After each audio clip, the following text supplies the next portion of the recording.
Bonjour à vous, c'est Alexandre Johan. Je suis heureux de vous retrouver pour ce nouveau podcast astrologique. Nous allons commencer par un petit rappel puisque ce soir, jeudi 11 à 22h06, la Lune entrera dans le signe du Scorpion.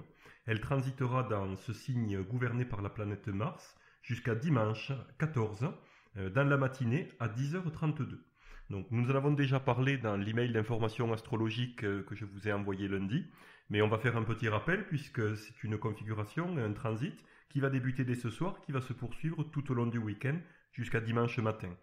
Donc vous savez certainement, et c'est souvent un transit qui peut être un petit peu redouté, tout simplement parce que c'est un transit où la Lune va se trouver à la fois en chute, donc en débilité, qui ne va pas forcément être à l'aise dans ce signe pour exprimer tous ses bons côtés.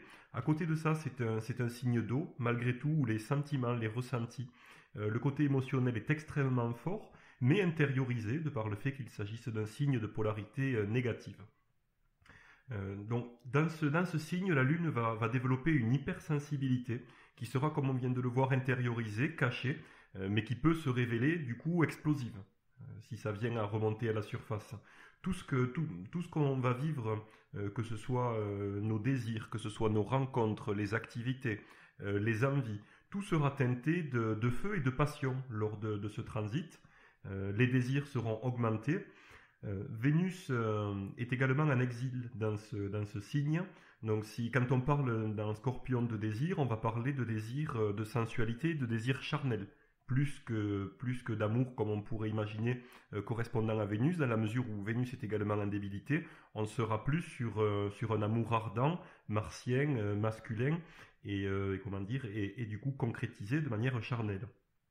Les sentiments dans ce transit vont se montrer plus confus que d'habitude, avec de la difficulté à expliquer, à extérioriser, et du coup on peut se retrouver un petit peu comme une cocotte minute, un petit peu sous pression. D'où le danger d'explosion et le côté, on va dire, parfois redouté des natifs, notamment du Scorpion, ou des personnes pour qui le signe du Scorpion est très fort dans leur thème, pas forcément quand le soleil est dedans, mais pour d'autres raisons, le signe peut être fort dans le thème. Ce sont des gens qui vont pouvoir être explosifs, assez intransigeants, parce que justement, on va rechercher lors d'un transit de la Lune en Scorpion des situations extraordinaires qui vont sortir du quotidien, qui vont sortir de la banalité.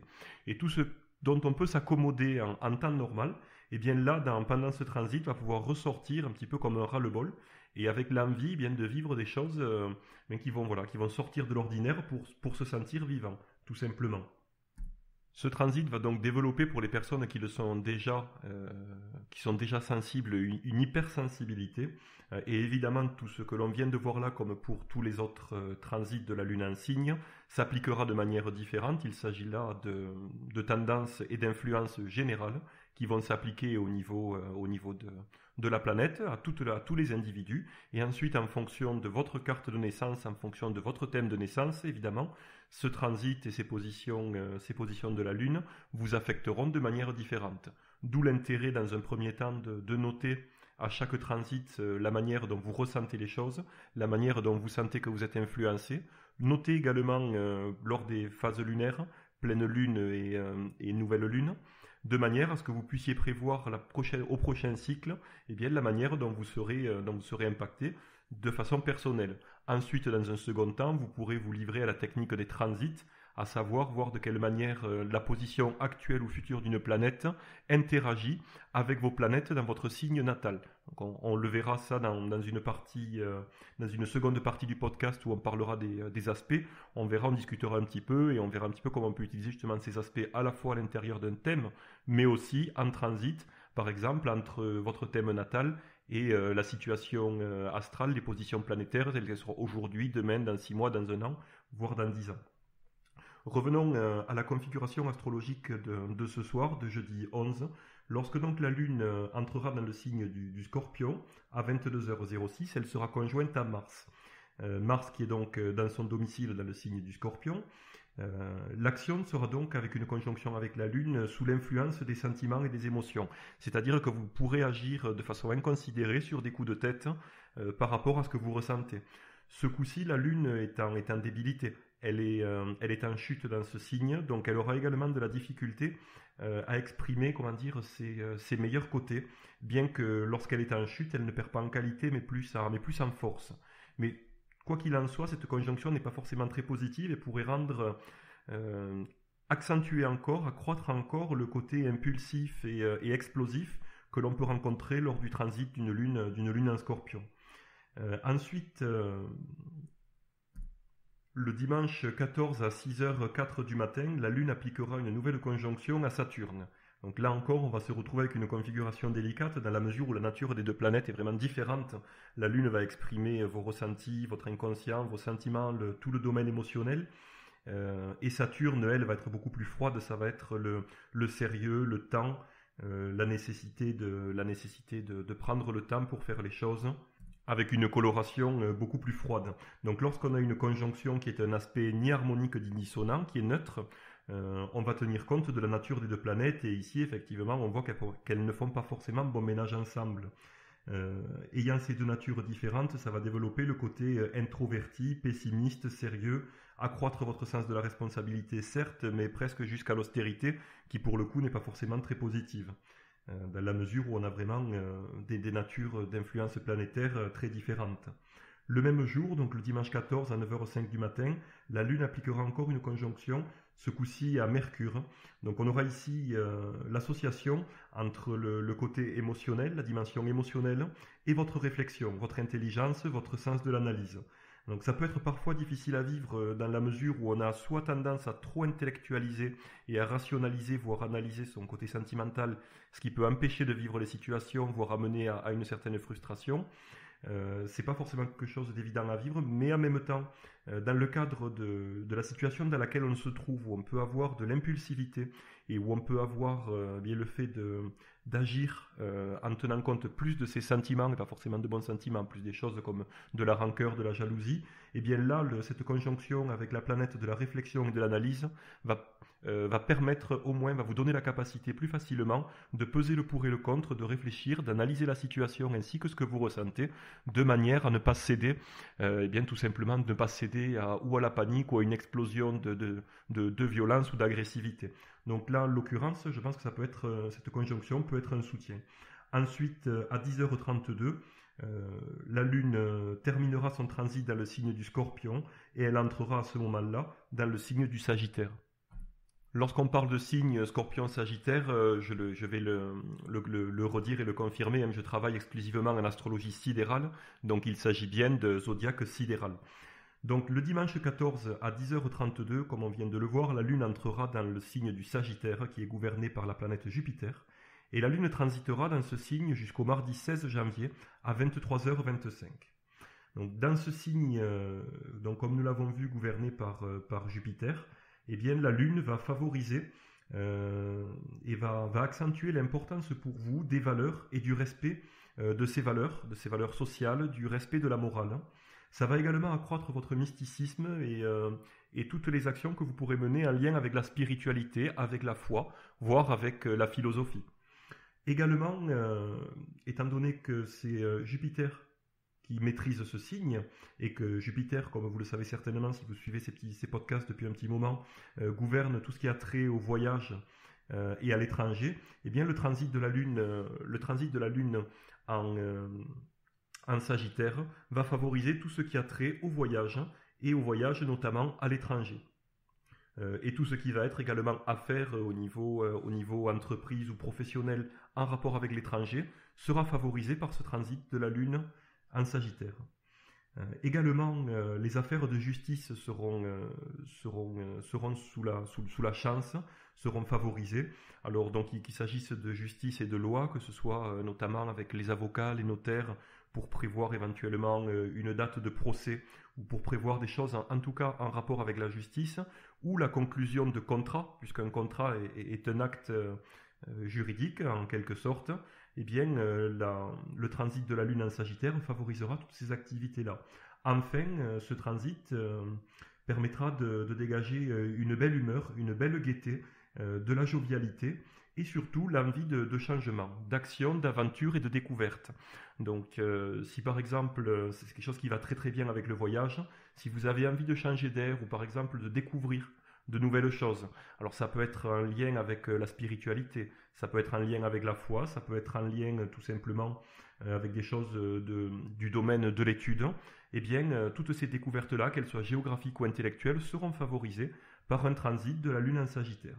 Sachant que le Sagittaire est un signe de feu, qui va favoriser quelque part le fait d'agir, de passer à l'action.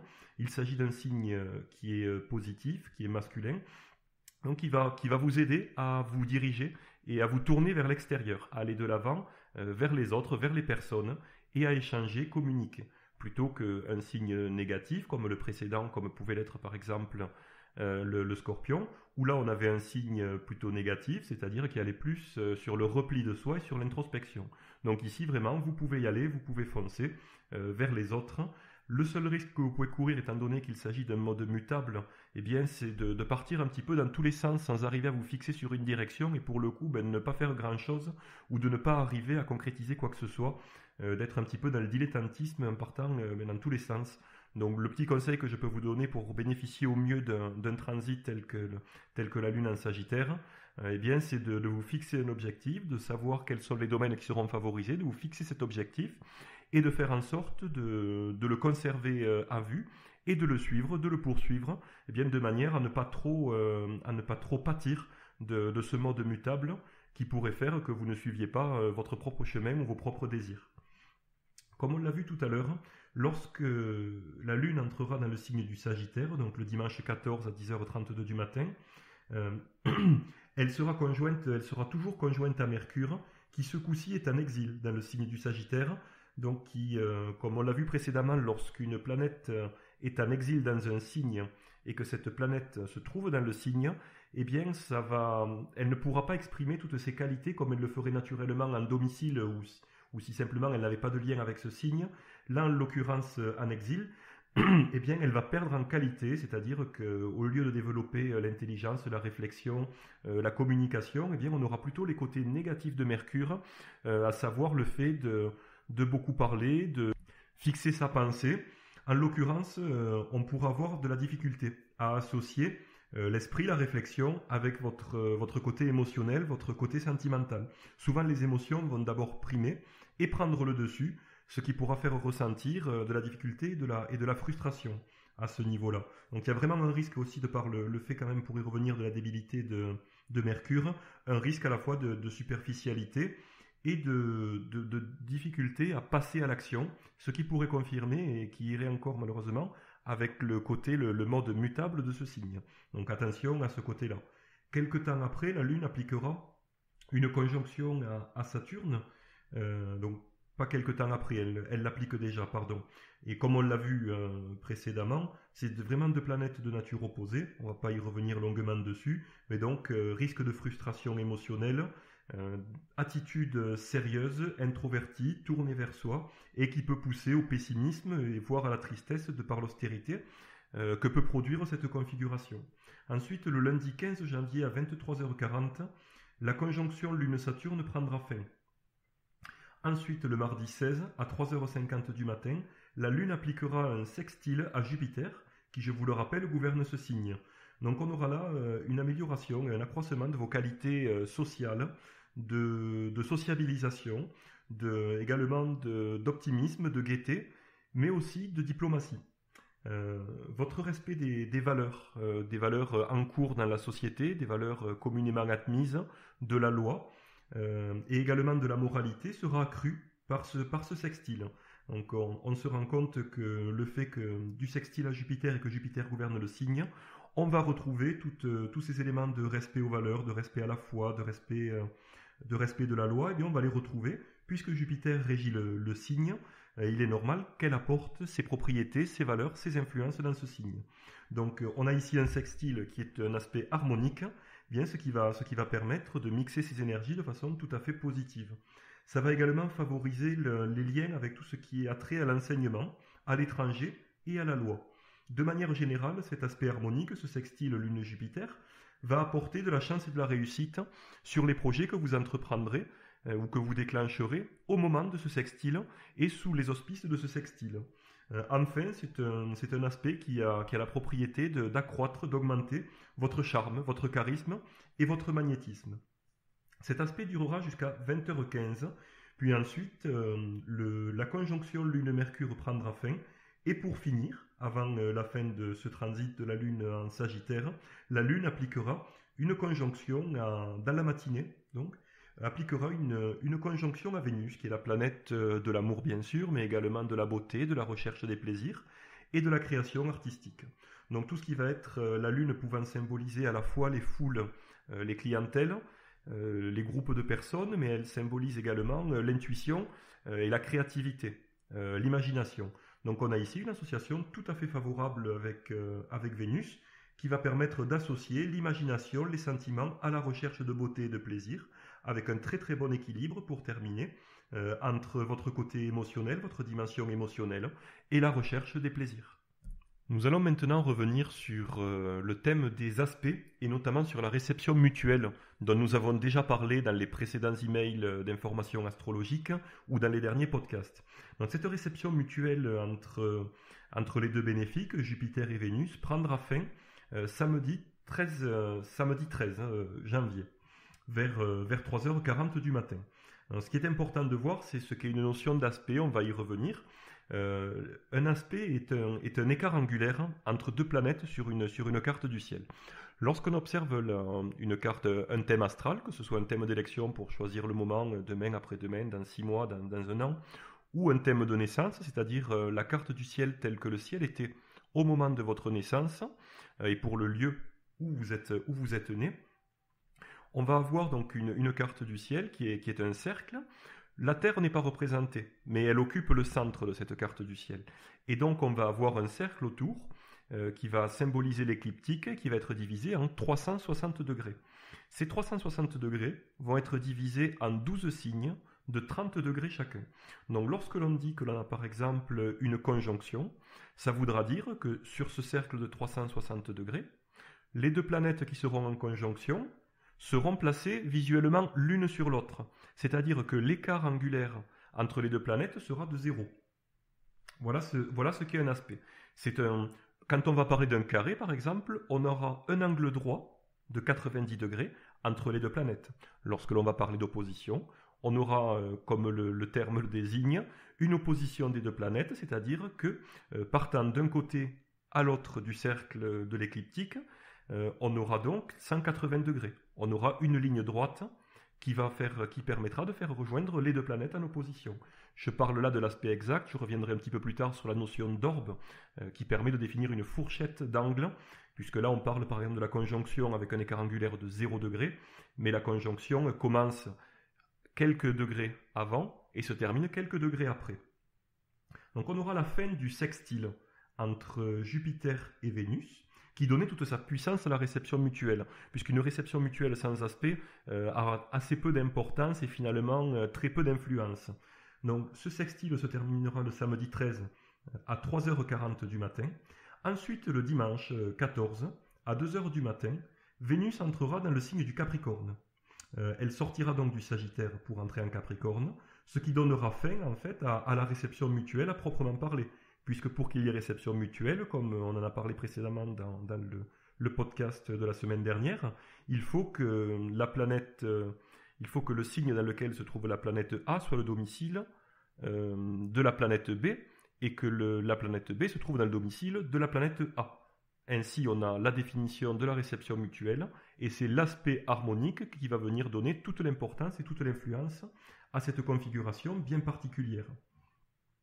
Donc, ce qui est important également de savoir lorsque l'on parle d'aspect, et c'est très important de connaître la notion d'aspect, parce que, comme je vous le disais, qu'on parle d'un thème d'élection, que l'on parle d'un thème de naissance, ou même de la technique des transits en astrologie prédictive, on va utiliser systématiquement le rapport entre les planètes, les rapports que les planètes ont entre elles via les aspects, les 5 aspects majeurs notamment. J'utilise principalement ces 5 aspects majeurs, et ça donne de bons résultats de cette manière-là.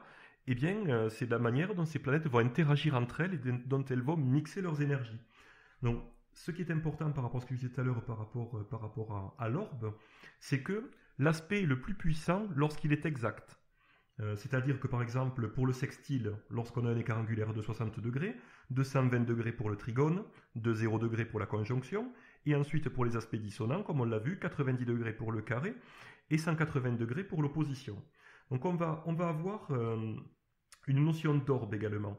C'est-à-dire que pour le sextile, on va avoir une orbe de plus ou moins 4 degrés autour de la configuration de l'aspect exact. Pour le trigone, la tolérance est supérieure, puisqu'on a une tolérance de 7 degrés avant l'aspect exact, avant le trigone exact, et de 7 degrés après le trigone exact. Donc lorsque l'on va se retrouver 7 degrés avant, par exemple, le trigone exact, on va considérer que les influences vont commencer à se faire ressentir, à se manifester. Elles vont aller crescendo, tandis que la planète la plus rapide appliquera le trigone à la planète la plus lente.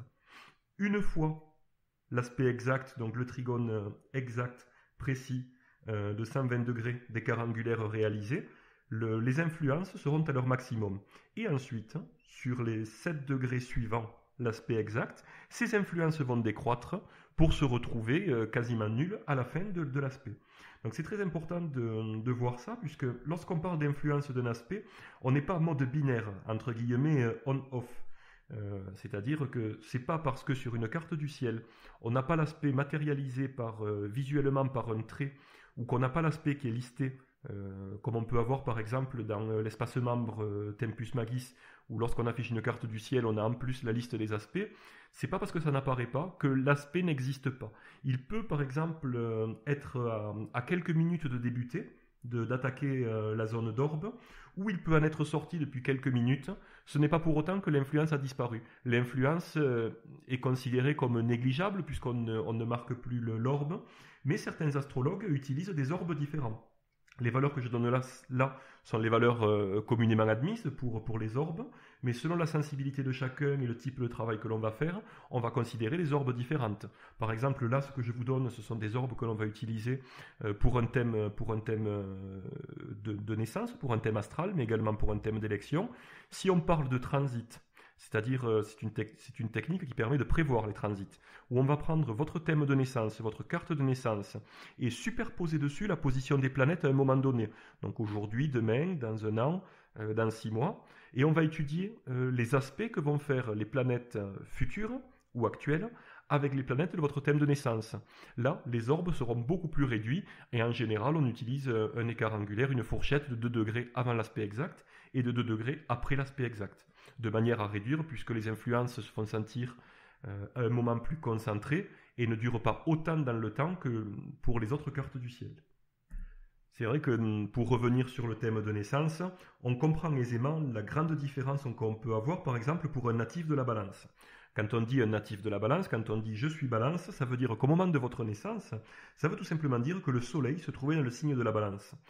Donc on va trouver des gens, 2 personnes qui vont dire moi je suis balance, et qui vont avoir une personnalité complètement différente, voire presque opposée. Et là, on va pouvoir se dire, eh bien, enfin, les deux ont le même signe. Alors, en dehors du fait que j'ouvre une petite parenthèse là-dessus, ce n'est pas uniquement votre signe solaire, et heureusement qui définit toute votre personnalité, c'est l'ensemble de votre thème astral, puisqu'en astrologie, c'est une erreur que d'isoler un élément et d'analyser élément par élément.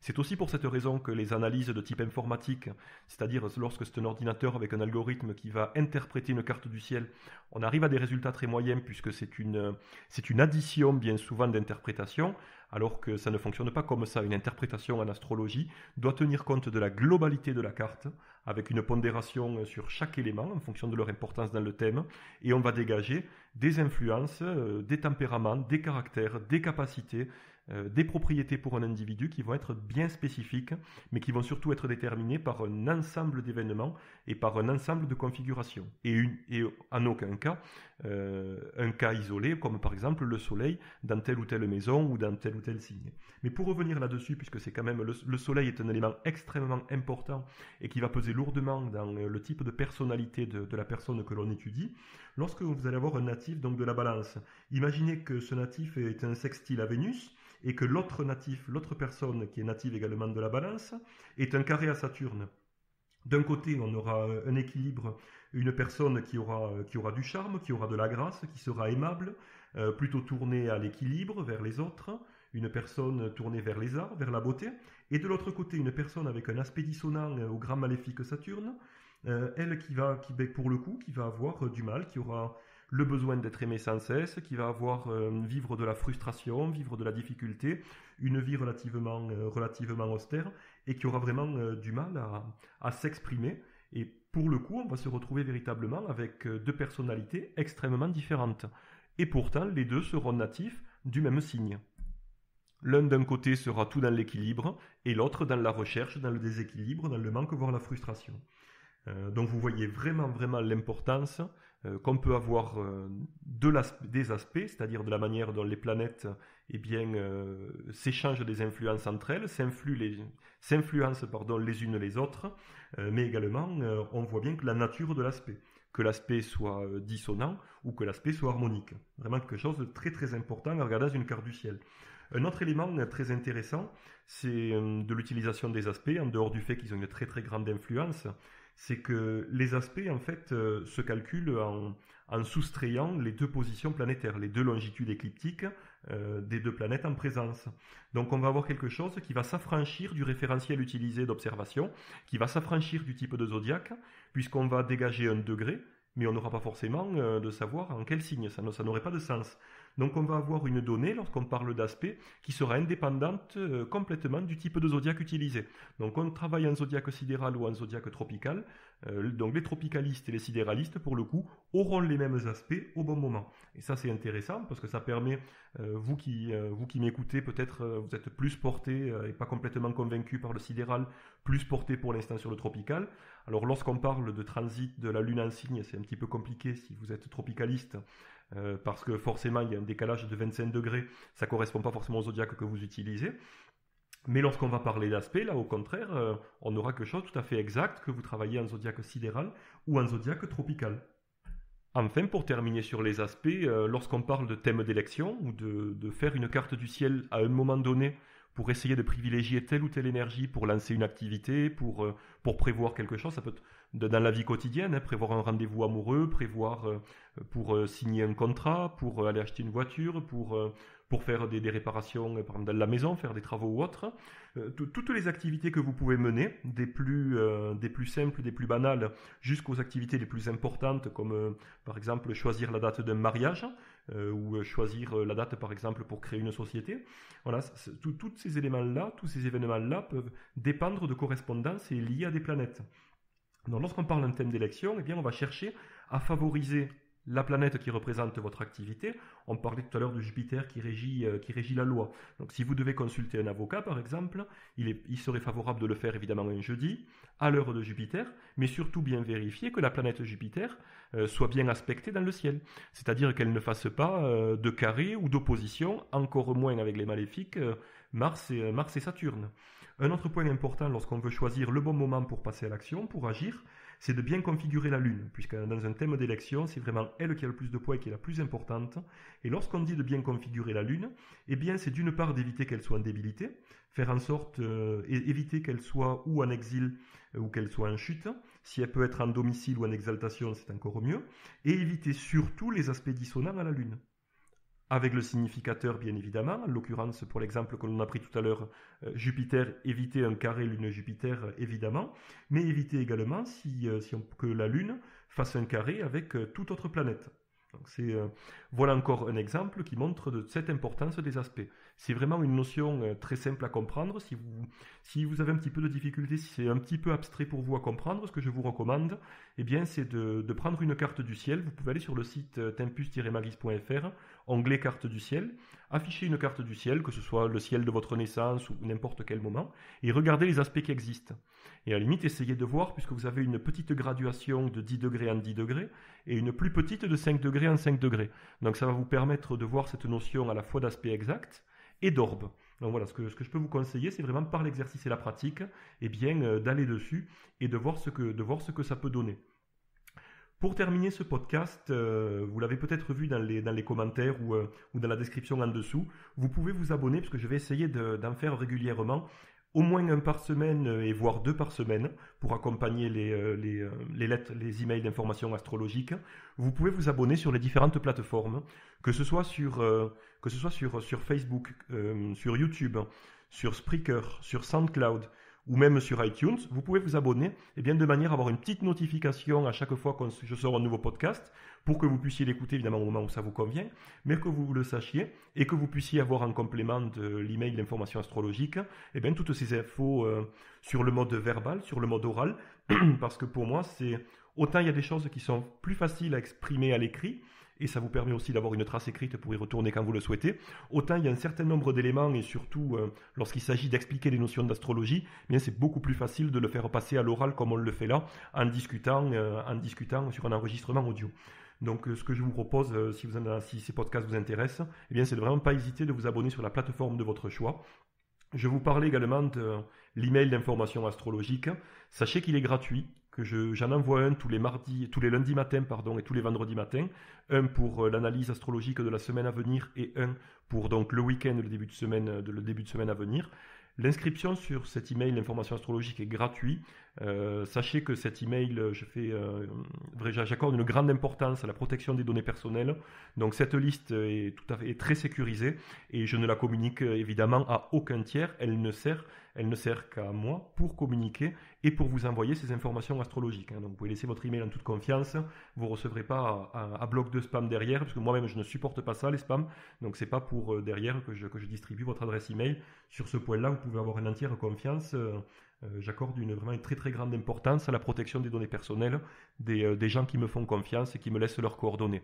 Donc pour vous inscrire, si ce n'est pas déjà fait, vous pouvez aller sur le site tempus-magis.fr, me laisser votre prénom et votre adresse email et vous recevrez donc les emails d'information astrologique 2 fois par semaine. Donc là, il y en a un qui part, je devrais l'envoyer demain matin en fin de matinée, et puis il y en a évidemment un autre qui partira lundi certainement en fin de matinée.